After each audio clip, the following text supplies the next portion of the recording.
O Senhor esteja convosco. Ele está no meio de nós. Proclamação do Evangelho de Jesus Cristo segundo Mateus. Glória a vós, Senhor.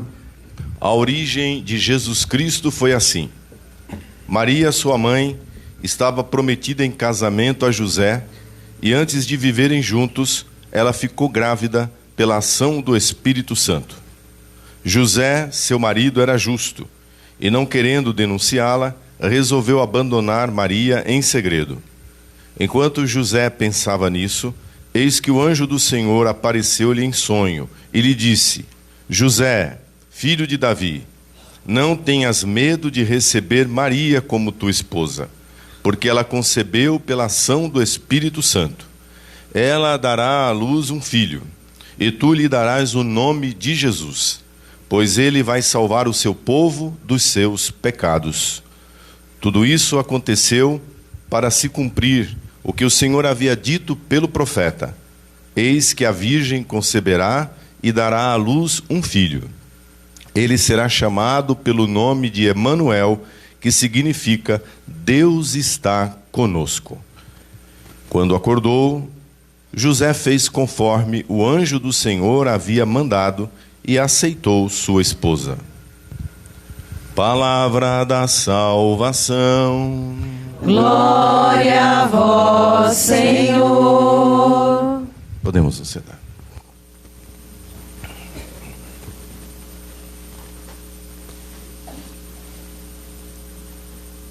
Louvado seja nosso Senhor Jesus Cristo. Para sempre seja louvado. Queridos irmãos e irmãs, nós estamos basicamente às vésperas do Santo Natal. E o Evangelho é o da Anunciação segundo São Mateus. Esta é a chave de preparação imediata para o nosso Natal de 2025. O contexto é o da Palestina do tempo de Jesus, do primeiro século. Casamentos não aconteciam como acontecem hoje. O casamento judaico ele se dava em duas etapas. Primeiro vinha o noivado, e o noivado já era o casamento, só que na sua primeira etapa. E marido e mulher não coabitavam, não moravam juntos, mas já eram casados. O noivado era um casamento. E aí o noivo, ele tinha um tempo para preparar a casa da família, a casa onde ele moraria com a sua esposa. Havia esse interstício, vamos esperar um pouco para que as coisas se ajeitem. Às vezes esse tempo durava 6 meses, 1 ano, 2 anos, isso era muito variável. E aí então vinha o dia, o tempo das núpcias, que durava 7 dias. A festa do casamento, propriamente, eram 7 dias de festa. Mas era festa mesmo, era festão. Por isso também tinha que dar um tempo para poder juntar tudo que era possível se juntar para se dar uma festa de 7 dias. Se hoje uma festa de 2 horas, o senhor calcule uma festa de 7 dias. Então era tudo preparado. E no último dia da festa, à noite, o noivo, ele tomava a noiva, chamava a noiva, e eles saíam em procissão, em um cortejo nupcial para a casa que ele havia preparado. Entendeu? Era assim. E aí então o casamento se consumava. Todo mundo voltava para suas casas, graças a Deus. Eles ficavam sozinhos e o casamento era consumado no leito conjugal. Lindo, mas era outro mundo, era outra mentalidade. O que acontece nesse interregno entre o noivado e a consumação? Maria Santíssima aparece com a notícia de que está grávida. E virgens não andam engravidando por aí. Não é uma coisa que aconteça. Não acontecia, não acontece E não acontecerá que virgens fiquem grávidas. Então, São José, por mais justo que seja, e santo, a Bíblia que diz que era um homem justo, santo, portanto, São José não estava preparado para essa notícia. Eu acredito que nenhum ser humano sobre a face dessa terra, inclusive Maria, ninguém ali estava preparado para essa notícia. Veja bem, porque não há necessidade, assim, humanamente falando, a princípio, que seja uma virgem. Qual o problema de Nossa Senhora engravidar naturalmente, como todas as mulheres engravidam naturalmente? O que custava a Deus esperar mais um pouquinho, não é verdade? Para os 7 dias de festa, para a consumação, para que o Deus conosco, o Emanuel, o Cristo, Jesus, o Salvador, viesse ao mundo. Essa pergunta que eu acabei de fazer, ela é pertinente? Sim ou não? Sim. Qual o problema de Deus com essa situação? Não há aqui problema propriamente. O que há aqui é uma boa nova.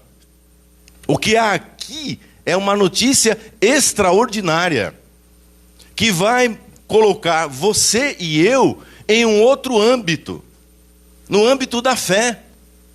Nós vamos ter que sair do âmbito do natural, do âmbito do humano, compreende? Das nossas racionalidades, das nossas pertinências, das nossas elucubrações. Nós vamos ter que sair.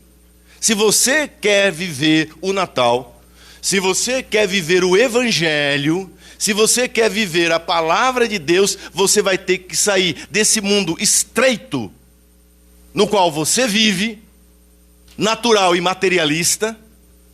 Vou repetir, natural e materialista, porque é esse o mundo que nós enxergamos, o mundo da razão, o mundo da naturalidade, o mundo das consequências, causa, efeito, e nós vamos ter que ir saindo para um outro âmbito, para um outro ambiente, o da graça, o ambiente de Deus, da sobrenaturalidade, onde as suas contas não batem, onde a sua racionalidade vai ter que dar um salto. O salto se chama fé. Natal significa fé.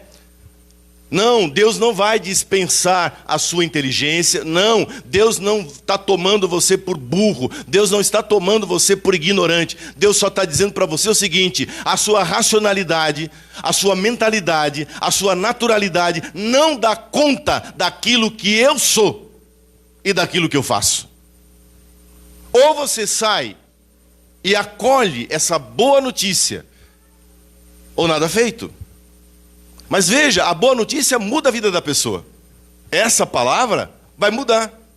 Mudou a vida de Nossa Senhora, uma moça de 14, 15 anos de idade, ter que enfrentar uma gravidez e explicar para o marido isso, sendo que ela não havia coabitado com ele. Veja a desinstalação, compreende isso? Como você vai ter que sair do seu lugar comum, como você vai ter que sair da sua vidinha neutra, natural, e viver a novidade de Deus, a novidade do Evangelho. É por isso que a maioria não quer saber de Jesus, não quer saber do Evangelho, não quer saber da Boa Nova, porque vai ter que sair do lugar comum. É um passo de fé. Agora veja, escute, isso chega ao coração de um homem santo, de um homem justo, e ele vai ter que se desinstalar. Isso é terrível para quem está instalado, para quem tem sua vidinha cômoda, para quem tem seus cálculos todos feitos.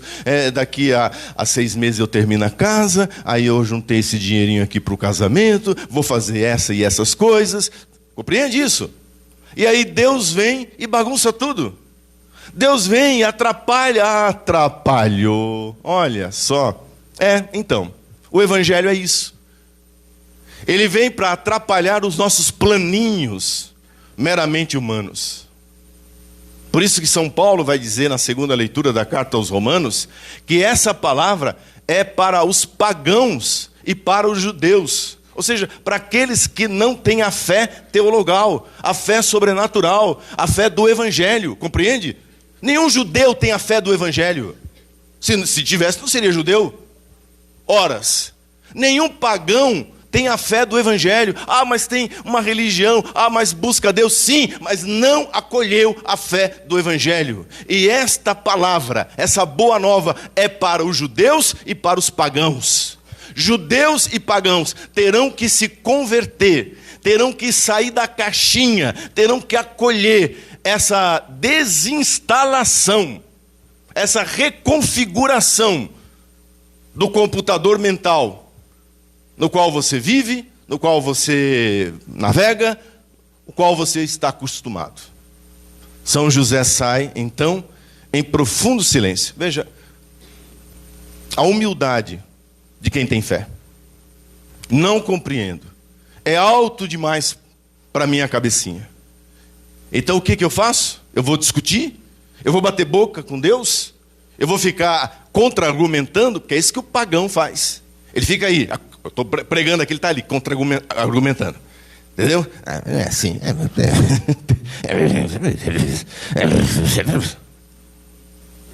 Não tem Natal, tá? Não tem Natal. Para você não tem Natal. Como é que tem Natal? Como é que tem Evangelho? Silêncio, ó. E ele sai em silêncio para discernir a palavra de Deus. No silêncio e na oração, ele morre para as vontades dele. Dormir, para nós, dormir na Bíblia é morrer. Porque o sono é comparável à morte. Inclusive porque você não sabe se você levanta no outro dia. É isso. Então por isso que a Bíblia compara o sono, o dormir, com morrer. Então, em outras palavras, José morre para as vontades dele, para os planos dele, para o que ele pensava. E ali, morrendo para a própria vontade, Deus tem o espaço para dizer: José, não tenha medo de receber o Evangelho. Traduzi para você. Quando ele diz assim: não tenha medo de receber Maria por sua esposa, porque ela concebeu do Espírito Santo, e aquele que vai nascer dela será o Santo de Deus, e você colocará nele o nome de Jesus, que significa Deus salvará o seu povo, blá, blá, blá. Vou traduzir. José, aceite, acolha o Evangelho. Acolha essa boa nova.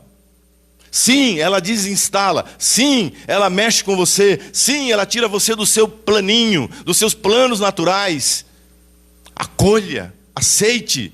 Essa é a verdade. Esse é o Evangelho. Isso para mim é tremendo.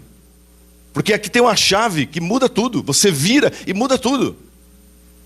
O José que vai para casa, o José que vai rezar, o José que sai em silêncio, o José que sai pensando, o José que adormece, não é mais o José que acorda no outro dia, amém? Não é mais, é outra pessoa. Os planos humanos, todos colocados de lado, e ele se levanta. Agora, com a consciência de que sim, o que está acontecendo é obra de Deus. O que vai acontecer na minha vida, na sua vida, é obra de Deus. Deus entrou no mundo. Deus entrou na história. Nenhuma religião sobre a face dessa terra tem esse atrevimento, meu irmão. Nenhuma religião sobre a face dessa terra ensina que Deus se fez homem e habitou entre nós. Deus se fez homem. José muda. Essa é a boa nova. As realidades que se referem ao Natal não são lendas. Sim, vão vender para você na televisão, vão vender para você no mundo do comércio, que é exatamente a figura de uma coisa lendária. Não, o Natal não é um mito.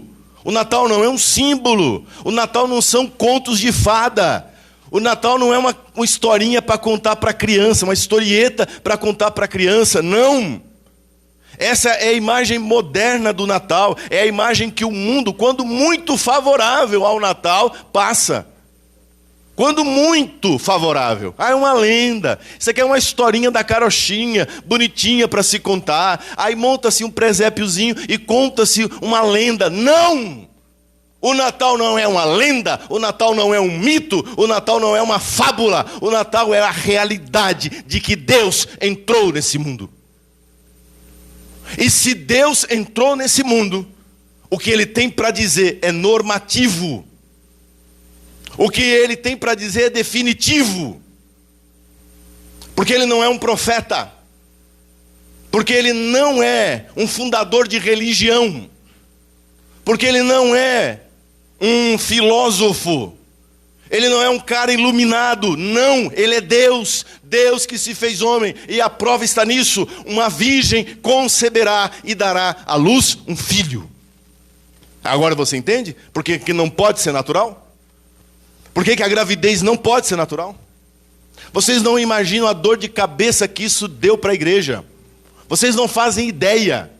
Desde o primeiro momento em que essa notícia se espalha, as histórias eram de rirem de Nossa Senhora, zombarem. Os homens daquele tempo riam, zombavam da concepção virginal. Como assim? Que concepção virginal? Existem textos do século I que contam que Nossa Senhora teve um caso com um oficial romano, tem até nome, chamava-se Bar Pantera. Ah, bem-vindo, bem-vindo. Caiu a ficha para você que essa notícia, essa história, se fosse para inventar, se isso fosse uma lenda, a última coisa que a igreja ia fazer era inventar uma concepção virginal, porque isso é uma dor de cabeça. Ponha isso na sua memória, ponha isso nas suas ideias. Quando a igreja sai pelo mundo dizendo, Maria concebeu do Espírito Santo, as pessoas falam, mas para quê? Para que isso? Vocês estão inventando, tá? Que Deus veio ao mundo. Não, tira essa parte aqui, ó. Essa parte que ela ficou grávida do Espírito Santo, não precisa disso. E de fato, segundo as caraminholas, segundo os pensamentos humanos, não precisa. Mas essa história não é um mito. Essa história não foi inventada. Essa história não foi criada. Isso é um fato. E a igreja teve que lidar com esse fato. A igreja foi zombada por causa desse fato. As pessoas riem e dizem que isso é um mito. Até os dias de hoje. Quem não quer compromisso com o Evangelho, quem não quer aceitar Jesus como Deus, ri da concepção virginal de Nossa Senhora. Eles até hoje não engolem a Virgem Maria. Ah, o Natal de Jingle. O tamanho da seriedade que é isso. A grandeza do que nós vamos celebrar daqui a 3 dias. Daqui a 4 dias. Nós estamos celebrando o fato de que Deus entrou na minha história. Entrou na história da humanidade. E não entrou para brincar. Entrou para transformar. Convido você a aproximar-se com passos lentos dessa verdade, como São José se aproximou. Que verdade? A revelação dita pelo anjo. O menino, o nome dele é Jesus, porque Deus veio salvar o mundo. Esse menino é 100% Deus e 100% homem. Deus e homem. Deus humanado. Eu estou insistindo nisso porque esse ano nós celebramos os 1700 anos do Concílio de Nicéia. O primeiro grande concílio da igreja. Que foi o concílio que acabou com essa controvérsia que havia entre os arianos, e que depois ainda vai se estender mais um pouco no concílio de Éfeso. Maria é mãe de Deus. Maria é mãe do Deus emanado. Não, você não entendeu. Nossa Senhora não gerou a divindade. Nossa Senhora não é. Ela seria Deus. Não. É que aquele que está no ventre dela é verdadeiro homem e verdadeiro Deus. Sem o sim da Virgem Maria, sem o sim de São José, sem o nosso sim, esse Deus feito homem não entra na nossa história, não entra na nossa vida. Aí eles vão fazer essa palhaçada que eles fazem todo ano, essa brincadeira, essa micareta que eles fazem todo ano, compreende? E aí quando eles não suportam, quando chega a ser insuportável aquele menino numa manjedoura, daí eles inventam. Aí eles substituem por Santa Claus, São Nicolau, São Papai Noel, eles substituem por rena, eles substituem por comida, eles substituem por compras, compreende isso? Quando se torna insuportável entender e acreditar que aquele menino, que é uma criança, o que é uma criança? O que é uma criança? A fragilidade de um ser que pede somente amor. Esse é Deus. Esse é Deus. A única coisa que Ele pede é que o que Ele fez, o que Ele faz, você reconheça como amor. O tome nos braços e não tenha medo de levá-lo para sua casa. E não tenha medo de levá-lo para sua vida. Aí, essa palavra forte, eu vou repetir na noite de Natal. Aí, ó, o nariz torto. Daquela turma que só aparece aqui para ver se nasceu mesmo e depois na sexta-feira da paixão para enterrar, só para garantir. Só para dar uma garantida, vamos ver se morreu mesmo. Essa gente. E que se diz católica. Católico de IBGE. Católico, que de católico não tem nada. Como é que eu sei que Deus se fez homem? Vou terminar. Que Ele nasce em cada missa, nesse altar, nasce no sentido de vir até nós. Como é que eu sei dessa verdade e a minha vida não muda? E a minha vida não é transformada? Compreende isso? Aí ficam chateados. Ai, Padre Birajara exagera. Não exagero não, meu irmão. É você que não presta. É você que não é um católico verdadeiro. Desculpa falar isso para você. Desculpa mesmo de verdade. Mas alguém tem que dizer. Não sou eu que não presto, não sou eu que sou chato, não sou eu que sou ignorante, não. É você, compreende? Que não quer ouvir a verdade do Evangelho. Aí como você não suporta a verdade do Evangelho, aí você joga para mim, é fácil. Aí você, é mais fácil lascar o magrelo do que enfrentar Deus, enfrentar sua consciência. Então volta aqui. O milagre que São José aceitou e acreditou é o desafio que Deus te faz hoje. 2025 anos depois, Deus diz para você: o que eu estou dizendo é inteligente, o que eu estou dizendo é inteligível. Não, você não é tolo, você entendeu muito bem o recado. Só falta dar o passo da fé. E nesse Natal, com esse espírito verdadeiro do Natal, sim, Senhor, eu creio que a primeira palavra do credo niceno-constantinopolitano, creio. Eu professo essa fé, creio. Mas aumenta, Senhor, a minha fé. Creio, Senhor, mas ainda sou fraco. Creio, Senhor, mas ainda tenho tantas dificuldades. Creio, Senhor, mas como São José, ainda tenho os meus planos. Creio, Senhor. Faz os meus planos serem os vossos planos. Transforma, Senhor, o meu Natal. Transforma, Senhor, a minha vida. Amém. Amém. Louvado seja nosso Senhor Jesus Cristo. Para sempre seja louvado.